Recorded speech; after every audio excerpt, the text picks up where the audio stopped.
What's going on, everyone? It's Ben from YGO from Zero back with another retro Yu-Gi-Oh video, and now that my coverage of Fiber format is pretty much finished, I may return to the format in the future as I found it fun, but overall I've covered what I want to cover from the format. It's time to explore what this format would look like if we didn't actually use the July 2003 limited list for it, and we just played with the cards from Legacy of Darkness unlimited on release. This is something that I like to do with a lot of the formats that I cover. I think it's sort of an interesting, unexplored period of the game's history that may not have seen official sanctioned tournament play, but the cards were out in America, so like I could definitely see people experimenting with this, maybe around their kitchen tables, and I think it's interesting to explore, so I call this sort of format like LOD format because it's based around Legacy of Darkness, which is LOD. So the differences to the Fiber format limited list here are actually, not as many as you might think, as it's just the new cards that have been introduced. So, for instance, Fiber Jar, Exiled Force, Yatagarasu, Injection Fairy Lily, Twin-Headed Behemoth are all off the list. And Marauding Captain, Reinforce the Army, Last Turn, Creature Swap, these are all off the list as well, and I'm pretty sure that's it. I mean, Legacy of Darkness was a powerful set for sure, don't get me wrong. But a lot of the cards that ended up on the limited list were pretty low impact. Like things like Twin-Headed Behemoth are just really here because of just ruling disputes. Things like, or not even ruling disputes, but just weird ways that its effect interacts with Fiber Jar. Like Marauding Captain and Reinforce the Army set up like a soft lock that's kind of annoying. But it's not the end of the world by any means. So yeah, I don't think that this like list really changes like too much as a whole. However, I do think that there are some important things to note as being at 3 copies that drastically change the way the game is played. First off, Fiber Jar, if you're a slower deck, you can buff up to 3 of this card, which can be very, very insane and just provide a lot of just, very long sloggy games. This card has a lot more access. But I think more importantly, actually, is the existence of Exiled Force and Injection Fairy Lily at 3 copies, as these can lead to a very powerful OTK deck that I actually do think is probably the best deck in the format. But let me show you off what I think that deck looks like, so then I can discuss it in more detail. Okay, so here's what I think the best deck in the format does look like. You could call this, just good stuff. You could call it potentially Exiled Lily OTK. But I just think it's a very good deck no matter what you call it. So let me explain exactly what this deck is doing. So the main combo here is you've got triple Exiled Force, which acts as great removal and can clear things like your opponent's Fiber Jar, which they may be playing at more than 1 copy.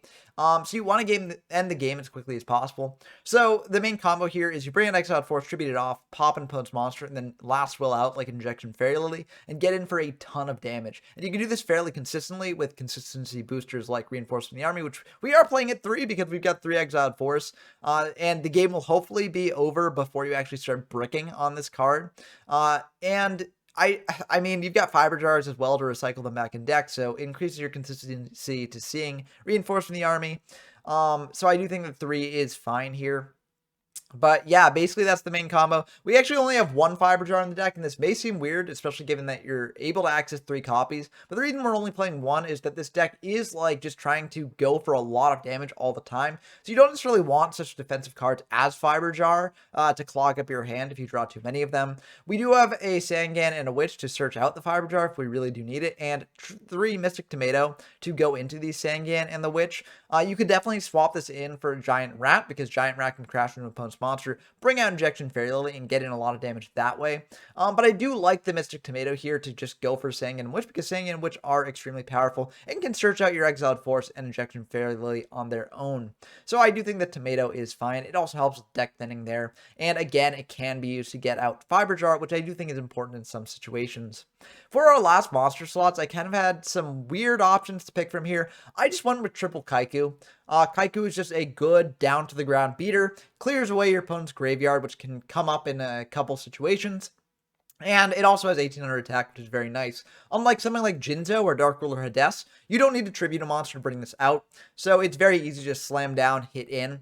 And we don't necessarily need something like Sinister Serpent here, because, while it is good off Graceful, we just want to be using the Graceful to filter down to the cards that actually let us win the game as quickly as possible. So we don't really need the recursive option of Serpent, because hopefully the game will be over before that happens. Kaiku can also take our opponent's Serpent, which is very nice as well. You'll also notice that there's no no Yada in this list, which may seem a bit weird as Yada can't end the game, especially if you're playing things like Exiled Force. But you can't actually use Last Will to bring out a Yada since it's a spirit monster and thus can't be special summoned. And also, like, you're just trying to end the game through damage as quickly as possible, so you don't really need to set up the draw lock. So we do have Yada on the side in case you do want to bring it in. But honestly, this side is just kind of a hodgepodge of cards to experiment with here. I think the deck is pretty good in the whole, although there are maybe some slight adjustments that you can make. So for these spells, we've got just a bunch of very powerful cards. Change of Heart, Confiscation, Darkhold, Delinquent Duo, Double Graceful Charity, Harpy's Feather Duster, Triple Last Will. You just want the combo online as long as possible. And you've got Reinforced from the Army to bring Exiled Force, which is an instant Last Will trigger. So I do think that it's best to play 3 copies of this. We got a Monster Reborn, triple MST to stop things like Imperial Order, Painful Choice, Pot of Greed, Raigeki, triple Reinforced from the Army, I explained earlier. You just want to get to Exiled Force as quickly as possible to trigger your last build and also provide more removal. We got a Snatch Steal here, a Forceless Sentry, and then for the traps, we're only playing Call of the Haunted, Imperial Order, and Mirror Force, which are the 3 most high impact cards in this format, or most high impact traps. I do think that you could potentially include something like Torrential Tribute to clear away your opponent's board as well. But I think that these are ultimately probably the best that you can go with, and deck space is already kind of tight given your combos that you do want to max out on. The side deck is kind of a hodgepodge of things to experiment with here.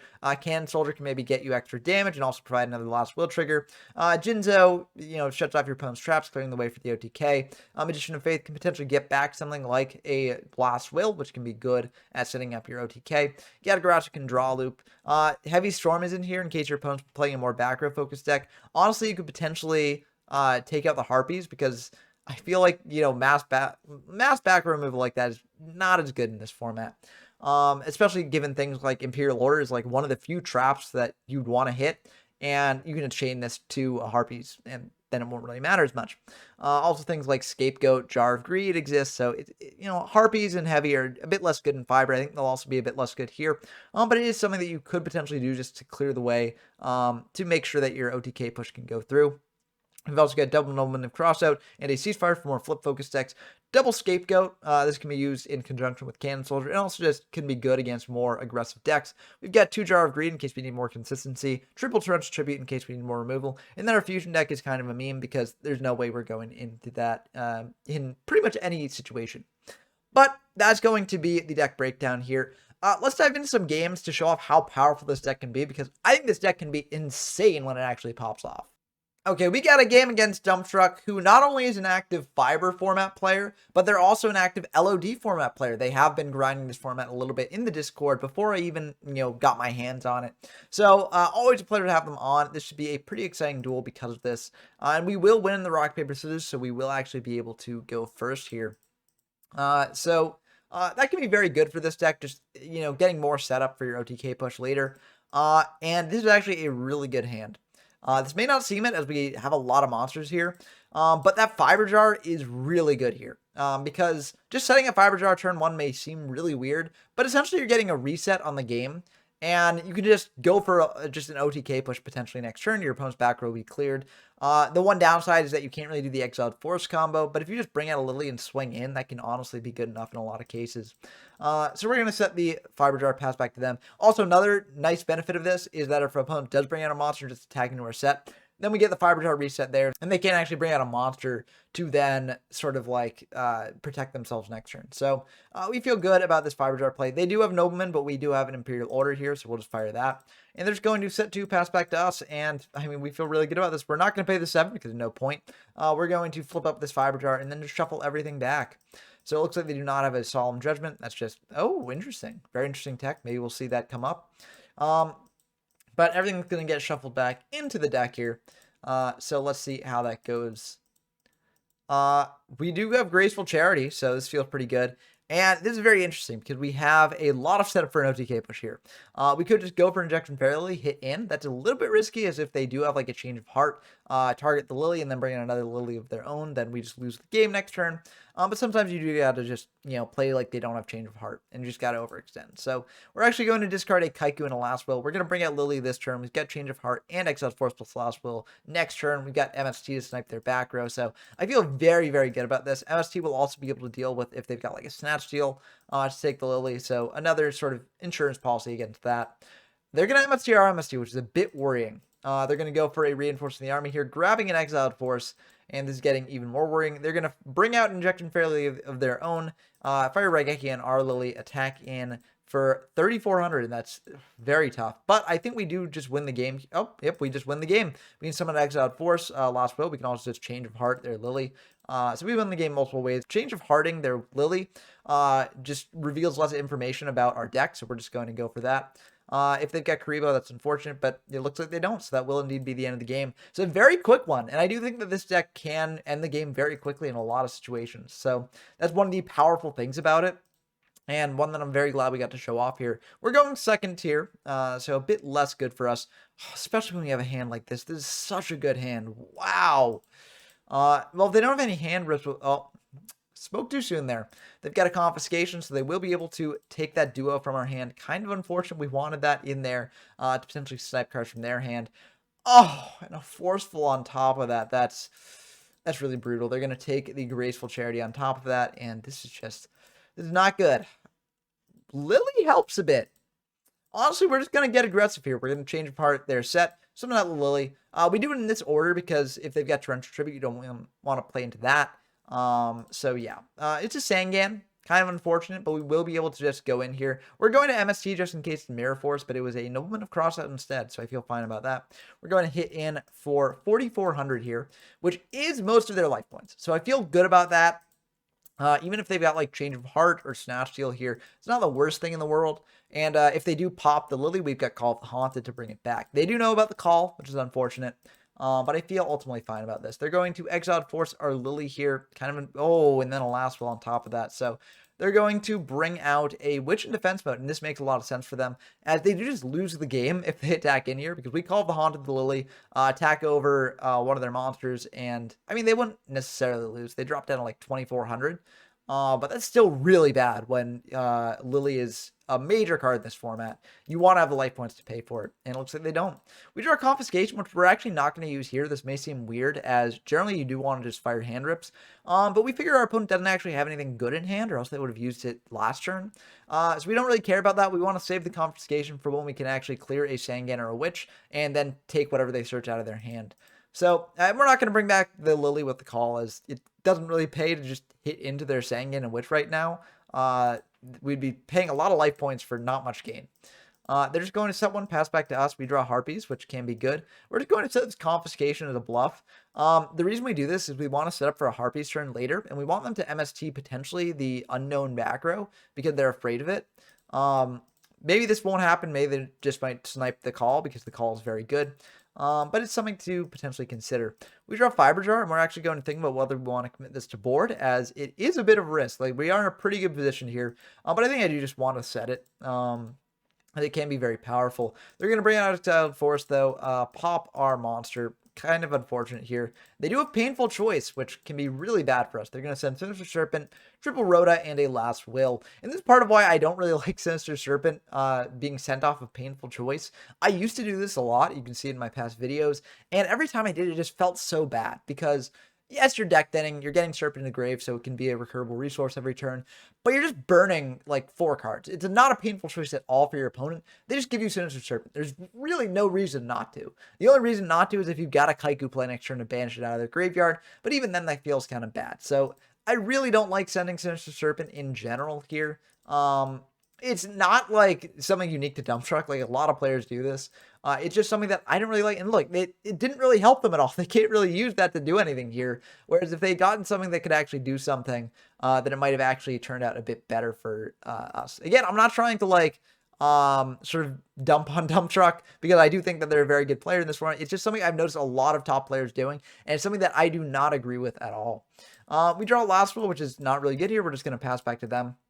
We want to save our Harpies for when we can actually make a play. They're going to set another pass back to us. We draw Kaiku, so that actually is worth going for. We're going to bring it out just in case they've got like a Torrential or something. We might as well trigger the Torrential. We've got the call to bring back a Lily, and we can just go for it that way. I mean, we could have also just fired the Harpies Feather Duster. I think it wouldn't have been the worst thing in the world. We're going to fire that now, and that will go through. The fun thing here is if they had like an MST and just popped the call, we could chain the call, bring back either of our monsters, and then Last Will out another monster from deck. So that's an interesting thing to consider when you're playing this deck as well. But yeah, we're just going to hit into the witch here. They're going to get a giant rat, and I think now is a good time to comfy. So we are going to go for that comfy there. And this is an interesting hand. I feel like we want to send back the rat, as, you know, if they set the rat, that's annoying for us. If they crash the rat into the Kaiku, it can give them some toolbox options. We don't want to give them that. The Lily, you know, it's risky if they bring out the Lily and attack, because then they'll be at 600 life points, and that loses to a lot of things. So yeah, I think I do want to just send the rat, and we will indeed do that. So I think that that is pretty good. No point sending the Serpent, although Kaiku could potentially get there later. But yeah, I don't really think it's worth it now. They're just going to set 2 pass back to us. We draw another Last Will. I mean, not really that decent here. We're going to hit into the Sangan. They grab an Exiled Force. And we're actually going to save the call. We have a very strong read that their set is a Sinister Serpent here. So we could potentially bring back the Lily and hit over it just to get it off the board. But then they can just summon out Exiled, pop the Lily, and we don't have our call as sort of like a battle trick. So I don't really feel comfortable doing that. They're going to MST the call either way, which is kind of unfortunate. They're going to go for Exiled Force here, pop the Kaiku, set 1, pass back to us. And I mean, Lily's a pretty good draw here. We'll hit in. Again, there is a little bit of a risk. If this is the set Lily, then we take 1100, which drops us down below 4000. So then we'll only have 1 use less left of the Lily, which is kind of rough. But it is just the Serpent, so I feel fine doing that. And if they did do that, like, ultimately, I'm not too worried. I don't think that they would actually set the Lily there, as it's in a bit too much of a risky situation. But yeah, so it was indeed the Serpent. They're going to Harpies. Our back row is just a bluffed Will that was meant to bait out back row here. They're just going to set 2 pass back to us, and Painful Choice should be able to wrap it up, I think. I'm going to go for the Painful.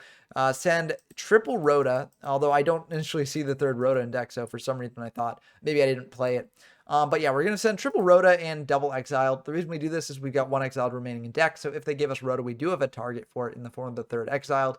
And I feel like we can just win the game this turn if we bring out an Exiled, as we do have the Last Will in hand. Of course, there is some risk there, given that they might have a Mirror Force set. But even if they do, we can use sort of Last Will's sort of delayed response, as that is something that can happen in this format, where it sort of lingers, and you can use it at any point in the battle phase.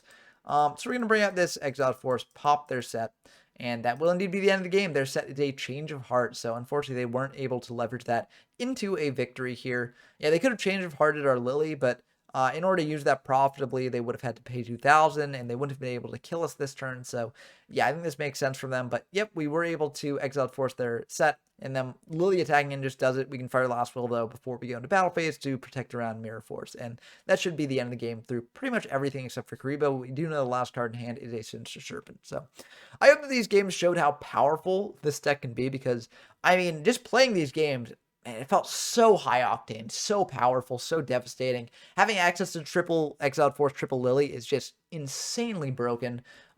Especially when you can play triple Rhoda as well. And Last Will just synergizes so well with the deck. So I think this deck is sick. I do think it's probably the best deck in the format. I know that there are other decks you can play. You can play triple Yada and hand control, but Yada is kind of a better as a one-of because it can clog up your hand. And you can play triple Fiber in decks, but this deck has outs to that because it's playing triple Exiled Force and triple Rhoda. So you can just pop your opponent's Fiber Jars. And in general, damage is what matters in a Fiber Jar standoff, because, you know, Fiber Jar resets the game, and the only thing that isn't really reset is damage. So your deck is likely dealing more damage overall. So I think in general, it is a better deck against those sorts of triple Fiber decks. But I am curious what all of your thoughts are on this deck down below. I mean, there are other things you can play in LOD format. I guess Last Turn is also at 3, but I don't know if that helps the consistency of that deck too much. But I think that this deck is sick, so I encourage you to try it out if you are interested in just exploring this completely underexplored sort of hypothetical what-if format. And I do think that, you know, it has some very interesting gameplay, so I encourage you to do so. But that will be all for this video. If you enjoyed, please do subscribe and leave a like. It really helps out this channel a lot. And we're actually growing a lot of subscribers. I'd really like to reach 800 pretty soon. I think that we can be on pace for reaching that in potentially a couple weeks, which would be a really awesome milestone to hit. I've got a really fun 800 subscriber special plan, just like my 750 subscriber special, so you will not want to miss that. But until next time, I've been Ben from YGO from Zero, and I'm signing off.